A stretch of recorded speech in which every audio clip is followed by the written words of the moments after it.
welcome back to my channel, or welcome if this is the first time you are joining me. I have this thing that I have discovered that I do, particularly on Three Girls One Deck, where it kind of comes up inevitably as part of the way those conversations are structured, where I will make grand sweeping statements about things that I do not like, and then go away and look at my collection and realise I'm talking absolute bollocks and I have to eat my words because I have decks that include that very thing that I'm saying that I don't like. And one of these is animal decks. So I have not once, not twice, but at least 3 times publicly stated that I do not like animal decks. Colour me surprised when I discovered that I have not 3, not 5, but 10 animal decks in my collection, which I'm going to share with you today. Now, it does depend on how fast and loose you want to play with the term animal. I am basically including mythical creatures in this and cute over the top versions of animals, and you know, basically anything that is an animal of some description and does not include any people at all is what I am including in my animal deck selection. And I am going to start with, there are 7 tarot and 3 oracle, I think, and I'm going to start with the tarot. This is the Oak, Ash and Thorn. I, in fact, love this deck so much that it's the only deck I have reviewed to date on my channel because I'm so obsessed with it, and it's an animal deck. Now I did talk a bit about animal decks and my feel for animal decks in that video, and I do think one of the things, there are some things that I obviously like in my decks. So I obviously like this kind of style, I think, where it's an RWS deck, and effectively what they've done is taken the animals out. This is specifically for tarot, this obviously doesn't make sense for oracle, but they've taken the animal out, they've taken the people out, and they've just put an animal instead in, and the animals are being animals, they're doing animal things, they're not doing people things, they're just being animals existing in this situation that is being depicted by the card in question. I also, with this particular deck, really appreciate it because it is a world that I recognise. Like, it's very British, I think, and if I was to go out into my local woodlands, these are the animals that I would see. This is the kind of world that exists right on my doorstep, and so that does make a huge difference to how I connect with it. I also am a big fan of crows, I'm a big fan of foxes, I adore squirrels, I adore them, I watch them out my window all the time. I don't know how I get any work done when I'm working at home. Yet the other day, I swear, there was like 5 squirrels having some kind of convention across the road, and I watched them for ages. I don't know how I get any work done. I do like rabbits. I like, you know, so I like all the animals in this deck. I know all the animals in this deck. The chances are, if I haven't seen them at some point in my life, I am very aware of them. And so, yes, I love this deck. Not only is this an animal deck that I love, but this also possibly is one of my favourite decks in my collection out of all of my decks that I own. It's not the favourite, but it's definitely a favourite. Staying with the same creator, we also have the Smoke, Ash and Embers. This is where I start, you start to see the mythical side of it come in. This is obviously a deck full of dragons. I love dragons. Like, who doesn't like dragons? I'm probably lots of people. That was a massively sweeping statement. I'm a big fantasy person. I enjoy a good fantasy with dragons in it. I like films with dragons in it. How to Train Your Dragon. I only watched that for the first time at not last Christmas, but the Christmas before, and I was blown away by how much I enjoyed it. Not really relevant to the deck at all, but there you go. And again, this is this is similar. It's similar in that it's dragons being dragons, but in situations that are RWS situations that the card is depicting, if that makes sense. That was a really poor way to word that, but it's not animals pretending to be people, animals doing peoply things. It's just animals being animals, but in these situations. And I am discovering that actually that does work for me. And I probably would, I mean, I don't know now if I would go looking for any more, because why would I need more than 10? But I do, I am glad that I found something that works for me, and maybe now I'll stop saying I don't do animal decks when that's clearly a lie. Staying with mythical animals for a little bit longer, I have the Crystal Unicorn Tarot. Again, animals, they're just horses with horns, right? If we want to get really technical about it. This was, I've owned this deck for quite a while. 2018, I think. This was an Indiegogo indie deck that I backed. It was the first time I'd ever backed a deck like that before. And I was really nervous about it, but it was a really smooth process.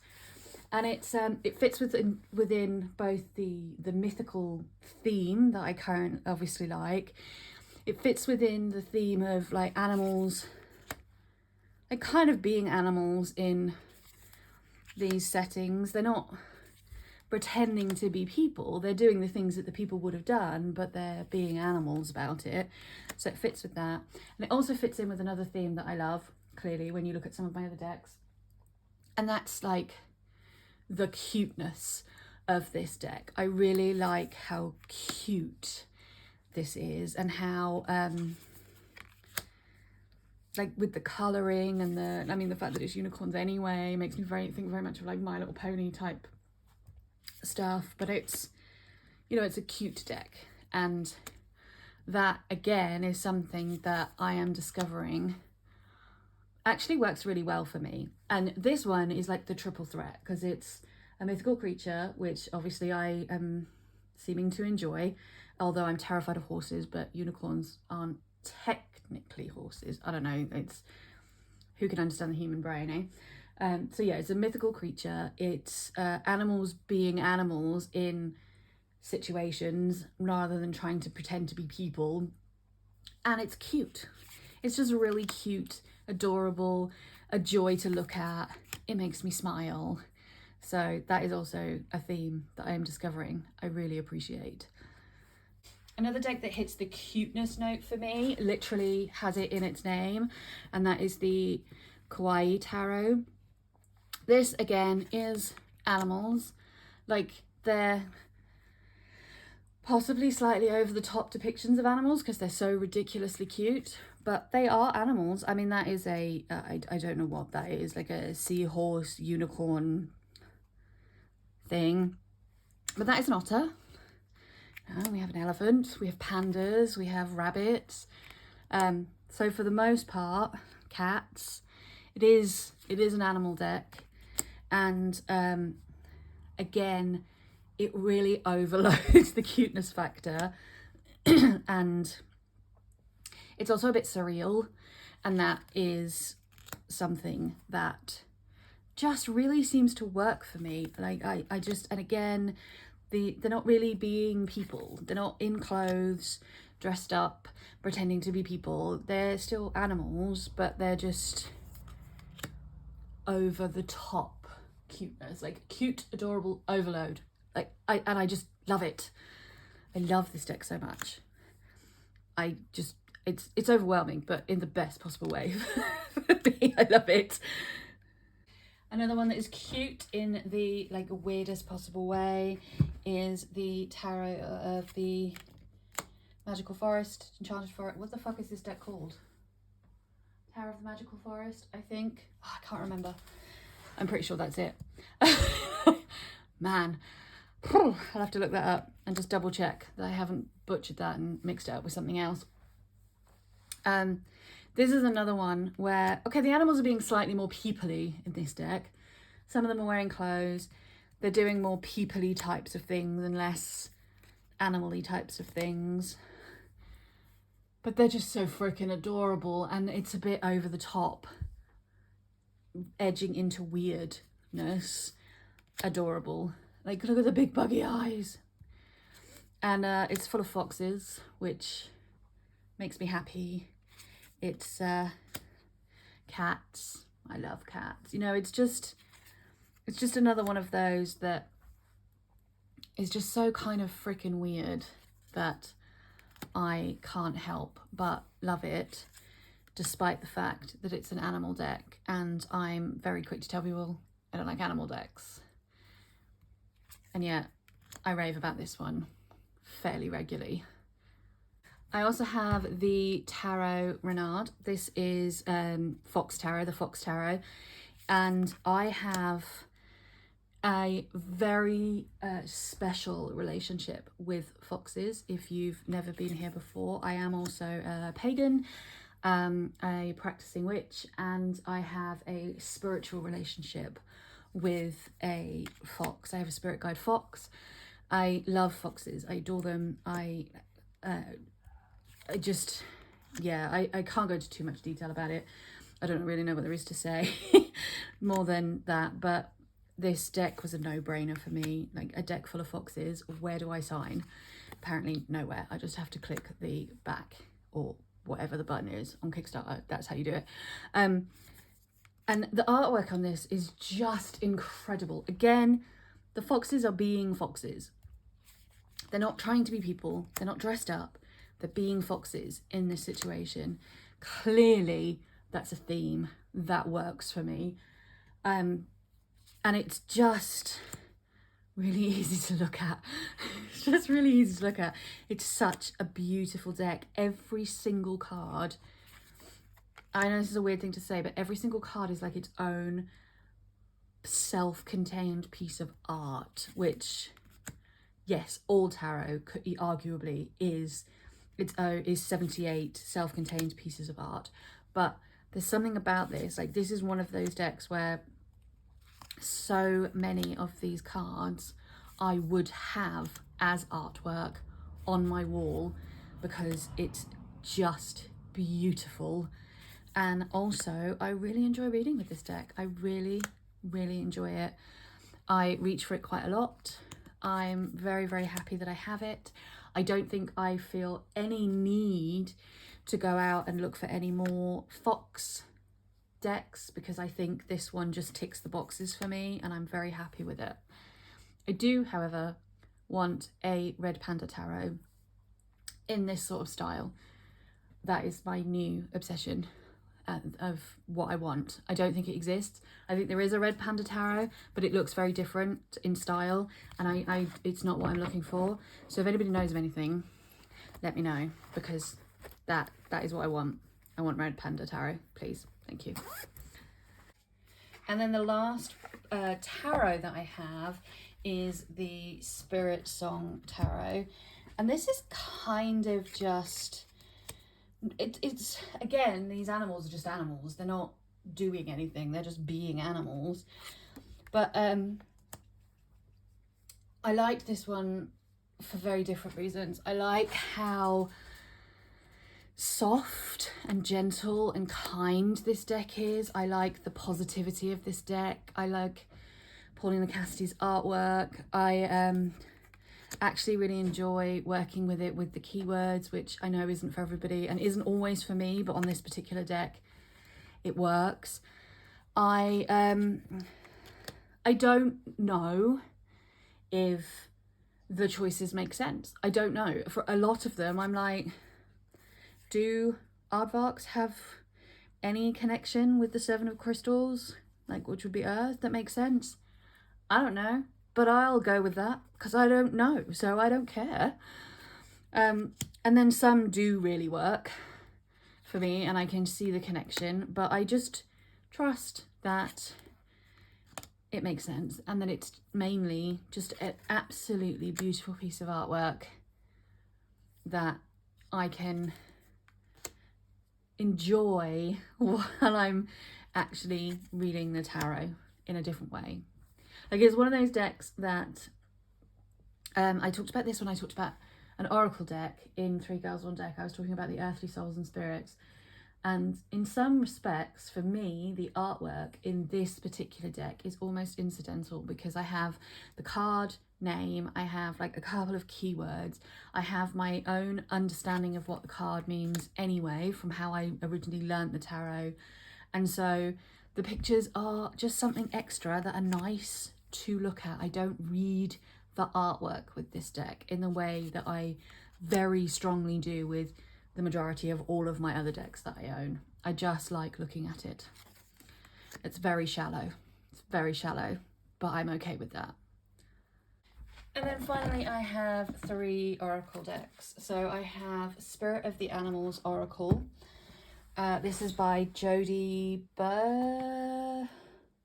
I was going to say Bergman, but that's not it. This one is, I don't use as much as I would like, but I do like this one because all the information is there on the card. So again, I am mainly looking at the information that's given to me, and the animals are just something nice to look at the same time. It's not obviously all completely animal, but the large majority of the cards are. But I think they all are, apart from that one. And I love penguins. My nephew, when he was young, he's 29 now, but when he was young, he was obsessed with penguins, absolutely obsessed with them. We had a teddy bear that my dad brought back from the Falklands when he was based over in the Falklands, that he stole from me, that he carried around everywhere with him for years. I also had a big thing for penguins. I did, one of the penguins was one of those ones I did like research on, and I looked it up in encyclopedias and stuff and wildlife books, because we didn't have the internet in the same way then. I do love a good penguin. A good penguin. I don't know what that means. I do love a good penguin. I do love penguin biscuits. I do love them too. But there are a lot of animals like squirrel that I like in this. And again, I think it's just that the artwork is so beautiful that I am quite comfortable pulling this and looking at the keyword, and then maybe even reading what comes with the keyword or just allowing myself to go with that keyword, and just looking at the picture and allowing the picture to just be something that I enjoy. And I know that's not how people probably feel that we should be using animal oracle decks or whatever, but that's how I'm using them. That's what works for me. So there we go. I also have the illustrated Bestiary, which I think now it comes in like a collection box set edition, but I don't have that. I have the book that just came with the smaller cards. And I actually use this in a very specific way. This is by Maya Toll. I have all 3 of hers. I have the Bestiary, the Herbiary, and the Crystallary, yeah. And I use them in very specific ways. So I use them to either pull a card for the whole year. So I have an animal card, a herb card, and a crystal card for the whole year. And then sometimes I will pull one for the week, or I'll pull one for the month, depending on how I feel the need, what I feel the need. And then the book is great, because the book has a bit about the card, and then it has like a ritual to go through, and a reflection. And I love these. I love the reflections. This is mainly what I spend time on when I pull these cards, but I have been known to do a bit of the ritual stuff in here as well. So I use this in a, like I say, in a very specific way. And then like they have main key points. Look, so you have stand up for yourself, or discover the pattern. That's too high, sorry. Discover the pattern. And these are the, like, if I draw the card for a year, this is the overarching theme for my year.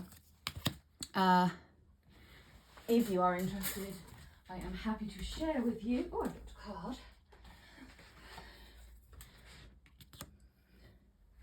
My animal for the year, this year, 2023, is the monarch butterfly, which is digest your past, prepare for change.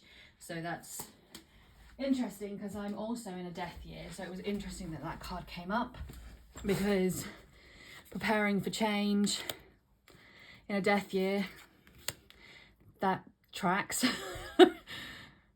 And then the last deck I have is one that I have owned longer than any other deck in my collection, bar none. That's Tarot, Oracle and Lenormand. This is the deck that I have owned the longest. I think I've had it since at least 2000 maybe. And that is the Medicine cards by Jamie Sams and David Carson, the revised expanded edition. These cards are so simple to look at. And I haven't used them for a long time, but I do sometimes, like I've pulled out the fox one before, and I've pulled out the, there's a crow, is it a crow or a raven? Oh, I can't remember, let me check. The raven, yeah, I've pulled out the raven before. Oh, and there's a crow, so maybe even both. And, you know, I've pulled out the dog before, the prairie dog before. And